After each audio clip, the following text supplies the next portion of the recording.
hapon, ako po si Ruth Cabal. Pasadahan na natin ang mga rumaratsyadang balita dito sa Frontline Express. Ulan at baha ang naranasan sa ilang bahagi ng bansa nitong weekend dahil sa bagyong Aghon. Isa sa pinakanapuruhan ang probinsya ng Quezon kung saan 3 ang kumpirmadong nasawi. Para sa update, nasa frontline ng balitang yan live, Simon Gualvez. Mon, kamusta na ngayon ang panahon dyan at yung report tungkol dyan sa casualties? Ruth, awa ng Diyos, tumigil na kahit papano yung ulan dito sa area, sa malaking bahagi naman ng Mauban, Quezon kung saan tayo naroroon na isa sa pinaka-badly hit ng bagyong Aghon. Nakatakda nga rin ipatupad o magdeklara ng state of calamity sa buong probinsya ng Quezon. Ang probinsya dahil nga sa epekto ng bagyong Aghon, 3 nga ang kumpirmadong nasawi habang samot-saring pinsala ang iniwan ng bagyo sa probinsya.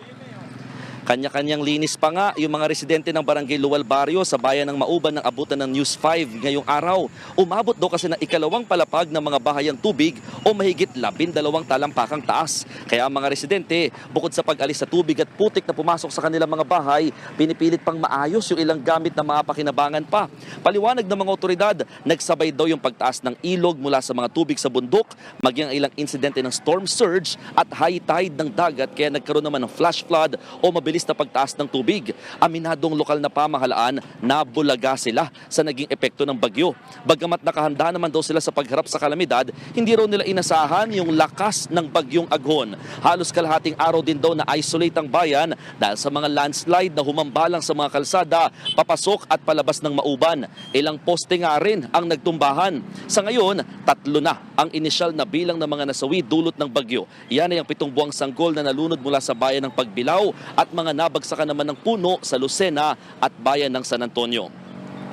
Ruth, sa ngayon wala pa ring kuryente dito sa malaking bahagi nga ng Mauban at ilan pang bayan dito sa Quezon Province. Bukod dyan, problema pa rin dito yung supply ng tubig at yung linya ng komunikasyon. Bagay na pangunahing kailangan pa rin ng mga apektadong residente, isama pa yung pangangailangan nila pagdating sa pagkain, malinis sa inuming tubig at panggastos para daw sila ay makapagsimula muli, lalo yung mga nasira na yung mga gamit dulot ng baha na nangyari nga sa kanilang lugar. Ruth.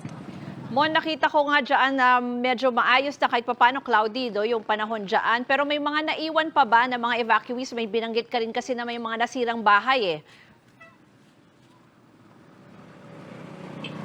Oo, Ruth, marami pa rin mga nanatili sa evacuation center dahil nga una, wala na silang babalikan pa na bahay. Pangalawa, talagang nandun pa rin yung pangamba nila dahil bagamat tumigil na yung ulan sa mga oras na ito, nagbabadya pa rin dahil nga nagbabadya pa rin ng isang malakas na buhos ng ulan kung sakasakali dahil sa makulimlim na kalakitan na bumalot pa rin buong araw ngayong Lunes. Kaya naman nandun pa rin yung pangamba at takot ng mga residente mula nang naranasan nilang lakas ng hangin at ulan nitong weekend.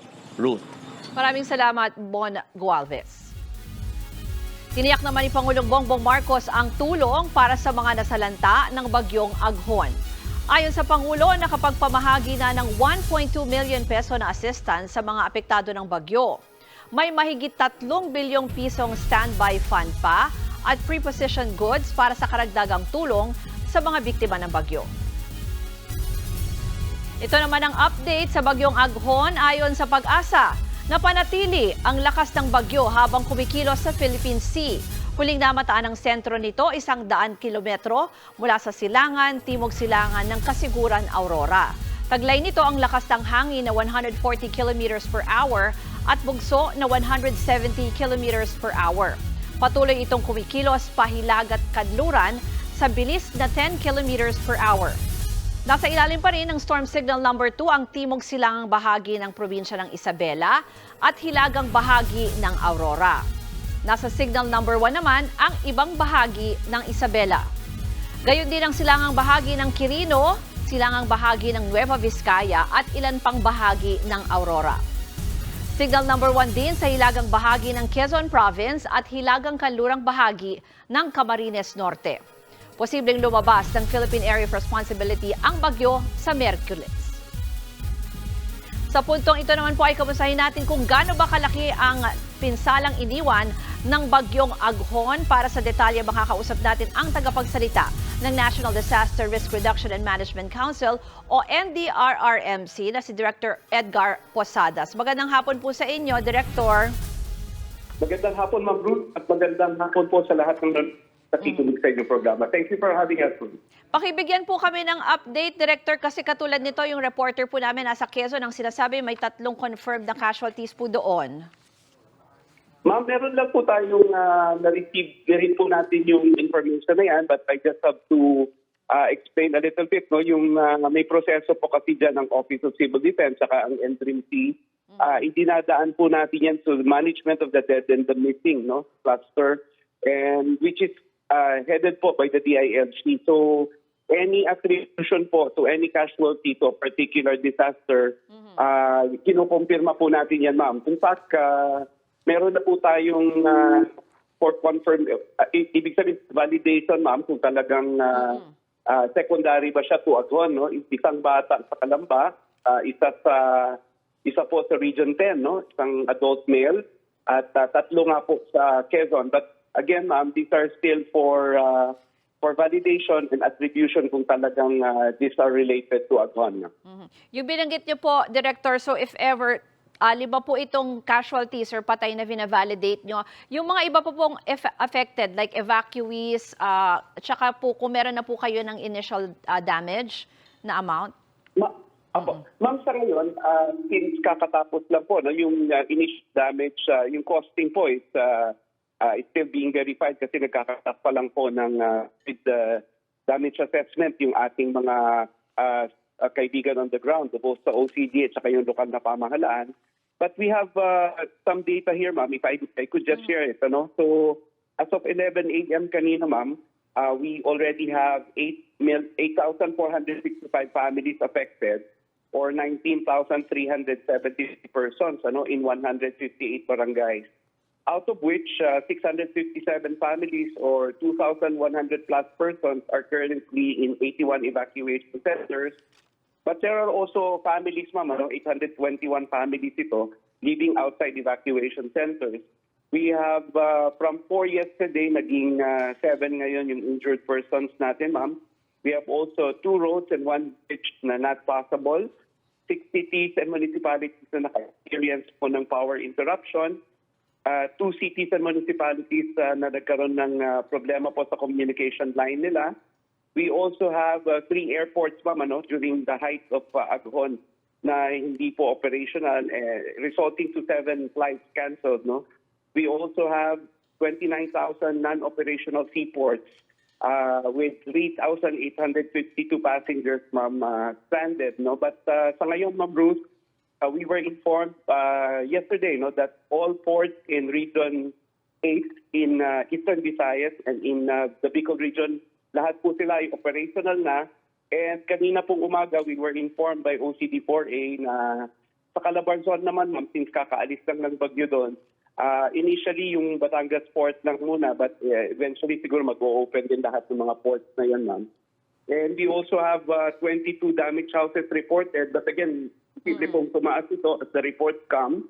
And we also have a report of 23 families or 65 persons na preemptively evacuated na. May binanggit po kayong may mga nasira din na kalsada at mga bridges. Pero meron po bang na-monitor na may na-isolate? Kasi kahapon nakita namin nung kasagsagan may ilang lugar na talaga ang taas po ng baha eh. Yes, ma'am. Sa ngayon, ma'am, I just spoke with the nagkaroon lang ng report yung ating regional office of 4A, ma'am, sa Calabarzon, yung OCD regional office natin, yung Director Caloy Alvarez. Sabi nila, ma'am, yung team niya, humupa na yung baha doon sa Mauban, sa Pagbilao, sa Lucena. Kaya nakapag-conduct na sila ng rapid assessment ngayon, ma'am. And as we speak, ma'am, nandun yung ating regional director sa Mauban to personally have a look and assess and also extend yung assistance, ma'am, na nagdala sila ng 1,100 units or pieces ng family food packs, ma'am. Paalala na lang po dun sa ating ibang kababayan na posible pa rin nandyan sa daan ng bagyo, lalo na itong mga posible raw kasi sa may bahagi ng Aurora pa and Isabela. Dahil Miyerkules pa po ang inaasahang baka lumabas ang bagyo, Director. Opo ma'am, thank you. Sa ating po mga kababayan na hindi pa po tayo off the hook kay Typhoon Aghon. In fact, medyo lumakas pa siya ma'am. Ano? And nandyan siya sa eastern side ng Central Luzon, sa Aurora area at papunta siguro na apektuhan din yung area ng part of northern Luzon dito ma'am. Ano? And there was a Pag-asa advisory earlier that because of the southwesterly winds na mai-enhance ng exiting na si Aghon, pati yung western portion of the country, yung northern portion of Palawan and occidental Mindoro will experience things as Aghon. So yung panatiliin po natin yung pagmamatsyag, yung ating proactiveness, yung ating pakikinig sa mga programa such as yours, ma'am, no? Because we talk to you to inform everyone. And kapag tayo po ay nasabihan ng ating mga kinaukulan, please heed the call, no? Because we are very much interested in your safety. Okay. Your government is here, ma'am, to really provide and address the needs if needed. Thank you very much, Ma'am Ruth. Maraming pong salamat kay Director Edgar Posadas, ang tagapagsalita ng NDRRMC. Kahit bumabagyo, naitala pa rin sa Eastern Samar ang pinakamataas na heat index o damang init sa bansa ngayong taon. Base sa monitoring ng Pag-asa, umabot sa 55 degrees Celsius ang heat index sa Giwan, Eastern Samar kahapon. Mas mataas ito sa 53 degrees Celsius na record na naitala sa Iba, Zambales noong April 28. Ayon sa classification ng Pag-asa, nasa extreme danger level o labis ng mapanganib kapag pumalo sa 52 degrees Celsius pataas ang heat index dahil mas malaki ang posibilidad ng heat stroke. Bagamat hindi na pumapalo sa 50 degrees Celsius pataas, asahan pa rin daw ang mataas na heat index na posible namang maramdaman sa Giwan at Borongan, Eastern Samar ngayong araw. Gayon din sa Maasin, Southern Leyte at sa Surigao at Butuan sa Surigao del Norte. Nasa dry season pa po tayo ngayon pero una nang sinabi ng Pag-asa na inaasahang magsimula ang wet season o tag-ulan sa huling linggo ng Mayo o unang linggo ng Hunyo. Tataas muli ang red alert sa Luzon Power Grid mamayang hapon. Magsisimula ang red alert mula alas 4 ng hapon hanggang alas 10 ng gabi. Tinaas ang red alert kapag kulang ang supply ng kuryente sa demand ng mga consumer. Sa ngayon ay nasa yellow alert ang Luzon Grid. Mauulit po yan isang oras mamayang alas 10 ng gabi. Nag-abisa naman ang Meralco sa kanilang mga customer na posible silang magpatupad ng rotational brownouts sa ilang lugar kung kinakailangan. Bagong linggo, bagong oil price hike ang sasalubong sa mga motorista. Bukas po yan. 40 sentimos ang madadagdag sa kada litro ng gasolina at diesel at magka-40 sentimos din na patong ang kada litro ng kerosene. Ayon sa Department of Energy, epekto ito ng bawas produksyon ng Organization of Petroleum Exporting Countries o OPEC. Nakapagpataas din ng presyo ang tumataas sa demanda man ng krudo sa China. Marami pang aabangang balita sa pagbabalik ng Frontline Express. Dahil pa rin sa pananalasa ng bagyong Aghon, lumubog sa baha ang ilang bahagi ng Laguna. Sa Pagsanhan, nagmisulang ilog ang kalsada palabas at papasok sa bayan dahil sa pag-apaw ng Balanak River. Gumamit na ng bangka ang ilang residente dahil lubog na sa tubig ang ilang barangay. Malakas sa busang ulan at hangin naman ang bumayo sa San Pablo City, sa Laguna. Sa lakas ng hangin, nilipad na ang yero ng ilang bahay. Nagtumbahan din ang mga puno ng saging sa Santa Cruz dahil sa malakas na hangin. Pinasok din ng baha ang ilang bahay. Dito naman sa Metro Manila, isang pamilya ang nawala ng tirahan matapos mabagsakan ng pader ang kanilang bahay sa San Juan City sa kasagsagan ng malakas na ulan kahapon. Agad nakatakbo palabas ang mga nakatira doon kaya wala namang nasaktan sa 10 magkakamag-anak. Kamustahin naman natin ngayon ang sitwasyon sa lalawigan ng Aurora kung saan huling namataan ang bagyo. Makakausap natin ang hepe ng Provincial Disaster Risk Reduction and Management Office ng Aurora na si Engineer Elson Egarge. Magandang hapon po sa inyo, Engineer, at kamusta po ang sitwasyon dyan sa inyo? Magandang hapon naman po, Ma'am Ruth. Okay naman po dito sa Aurora, no? At sa ngayon po ay normal na po yung aming situation. Mhm. Nakaranas po ba kayo, when you say normal, nakaranas po ba kayo ng pag-ulan kahapon or ngayong araw? Kahapon po may continuous rain kami. Nag-start po ng umaga hanggang sa gabi po. Mm. Nakikita kasi namin, ito may konting video ng baha, pero humupa na po ba yung pagbaha dyan? Yes po, sandali lang naman po at nagbupa naman siya. Engineer, yung mga affected po, may bilang kayo ng mga families, meron pa po bang mga evacuees? Yun po ang kagandahan, wala pong reported na mga evacuees at saka mga damages po dito sa amin sa lalawigan ng Aurora. Pag ganyan po ba, naabisuhan naman po halimbawa yung, kasi alam ko, yan, may pinapakita tayong video, may mga malapit sa beach, naabisuhan po ba sila at wala naman pong naging epekto? Yes po. Una-una po ay yung ating mga fisher folks po ay wala po munang pumalaot at ganoon din po, pina-stop din po yung mga activities sa tourism namin. Mhm. Yung sa forecast po kasi, Engineer, ng Pag-asa, posibleng dumaan pa dyan. Nakadaan na po ba or posibleng magkaroon pa rin ng epekto dyan sa inyong probinsya? Ang pagkakaalam ko po ay kaninang madaling araw po tumaan siya. Pero malayo po, bali sa dagat po siya halos dumaan. Mhm. Hindi po sa kalupaan. Tanungin ko na lang din po kayo kasi papasok na po itong rainy season. Ano po ang paghahanda ng probinsya para dyan? Ito ay unang bagyo pa lang po natin ngayon pero nadaanan na po ang inyong probinsya. Yun po, nakahanda naman po, lalong-lalo na doon sa aming mga kababayan, yung mga relief goods po. Mayroon naman po kami mga stockpile at ganoon din po sa aming mga heavy equipment na naka-ready po in case po uli na magkaroon ng ganitong mga disaster po o bagyo. Huli na lang po, baka may abiso kayo halimbawa doon po sa nagsuspend po ba kayo ng klase para sa inyong mga kababayan po dyan sa Aurora? Yes po, sinuspend po yung work sa government at ganoon din po sa klase ngayong araw na ito po, May 27. Okay. Maraming pong salamat kay Engineer Elson Egarge, ang head ng Aurora PDRRMO.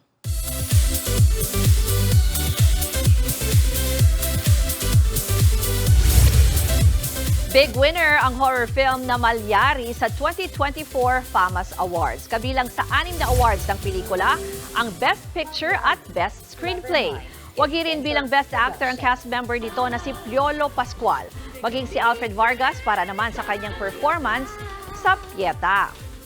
Best Actress naman si Catherine Bernardo para sa kanyang pagbida sa A Very Good Girl. Samantala, natanggap ni na Marian Rivera at Dingdong Dantes ang Bida sa Taquilla Award para sa kanilang hit film, The Rewind. Circle of Excellence awardees naman ang film icons na sina Nora Honor, Vilma Santos Recto at Christopher De Leon. Narito naman ang mga balitang dapat niyong abangan sa Frontline Pilipinas. Senate President Chis Escudero tinangging ang PDEA leaks ang dahilan ng pagpapalit ng liderato sa Senado.